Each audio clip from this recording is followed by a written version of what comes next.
ಎಲ್ಲರಿಗೂ ನಮಸ್ಕಾರ ರೀ. ಎಲ್ಲರೂ ಹೆಂಗದಿರಿ? ಆರಾಮದಿರಿ ಅಂತ ತಿಳ್ಕೊತೀನಿ. ಇವತ್ತಿನ ವಿಡಿಯೋದಾಗ ನಮ್ಮೂರಲ್ಲಿ ನಡೆದ ಶ್ರೀ ಮಹಾತ್ಮ ಜ್ಯೋತಿಬಾ ಫುಲೆ ಅವರ 199ನೆಯ ಜಯಂತಿಯನ್ನು ಅತಿ ವಿಜೃಂಭಣೆಯಿಂದ ಆಚರಿಸಲಾಗಿದೆ. ನೋಡೋಣ ಬನ್ನಿ.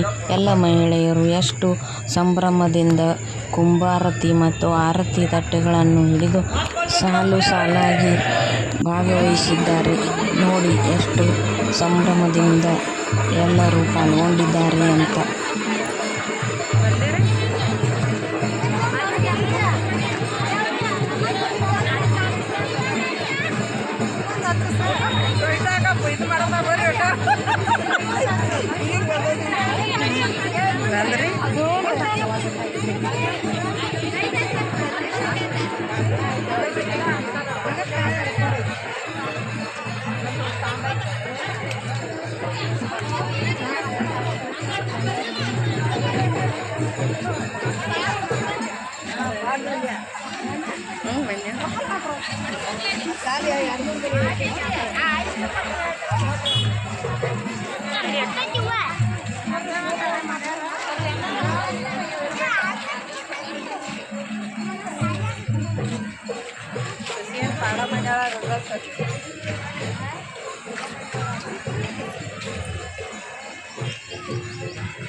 ಅದೇ ಪ್ರಕಾರ ಸಾನ್ನಿಧ್ಯ ವಹಿಸಿರ್ತಕ್ಕಂಥ ಪೂಜ್ಯ ಶ್ರೀ ಜ್ಞಾನೇಶ್ವರ ಮಹಾಸ್ವಾಮಿಗಳು, ಪರಮಾನಂದ ಯುವಾಶ್ರಮ ಶ್ರೀ ಸಿದ್ದಾರೂಢ ಮಠ ನಾಗರಾಳ ಅವರ ಪಾದಗಳಲ್ಲಿ ಸಹಿತ ಶ್ರೀ ಸಾಷ್ಟಾಂಗ ನಮಸ್ಕಾರವನ್ನು ಮಾಡಿ, ನೇತೃತ್ವ ವಹಿಸಿರ್ತಕ್ಕಂಥ ಪರಮ ಪೂಜ್ಯ ಪ್ರಭು ಮಹಾರಾಜರು ರಾಮಸೇವಾ ಆಶ್ರಮ ಮಂಟೂರ್ ನಿಪುಣಾಳ್ ಅವರ ಪಾದಗಳಲ್ಲಿಯೂ ಸಹಿತ ಶ್ರೀ ಸಾಷ್ಟಾಂಗ ನಮಸ್ಕಾರವನ್ನು ಮಾಡಿ, ಈ ಸಮಾರಂಭದ ಅಧ್ಯಕ್ಷಸ್ಥಾನ ವಹಿಸಿರ್ತಕ್ಕಂಥ ಸಮಾಜದ ಹಿರಿಯರಾಗಿರ್ತಕ್ಕಂಥ ಶ್ರೀ ತುಳಜಪ್ಪ ಅತಣೀರವರೇ ಹಾಗೂ ಭಾವ ಛತ್ರ ಪೂಜೆಗೈದಿರ್ತಕ್ಕಂಥ ಸನ್ಮಾನ್ಯ ಶ್ರೀ ಸಿದ್ದು ಹೊನ್ನೂರವರೇ ಹಾಗೂ ಊರಿನ ದನಿಗಳಾಗಿರ್ತಕ್ಕಂಥ ಸನ್ಮಾನ್ಯ ಶ್ರೀ ಪ್ರವೀಣ್ ನಾಡಗೌಡ ಅವರೇ, ತಹಶೀಲ್ದಾರ್ ವಿಜಯಕುಮಾರ್ ಕಡ್ಕೋಳ್ ಅವರೇ ಹಾಗೂ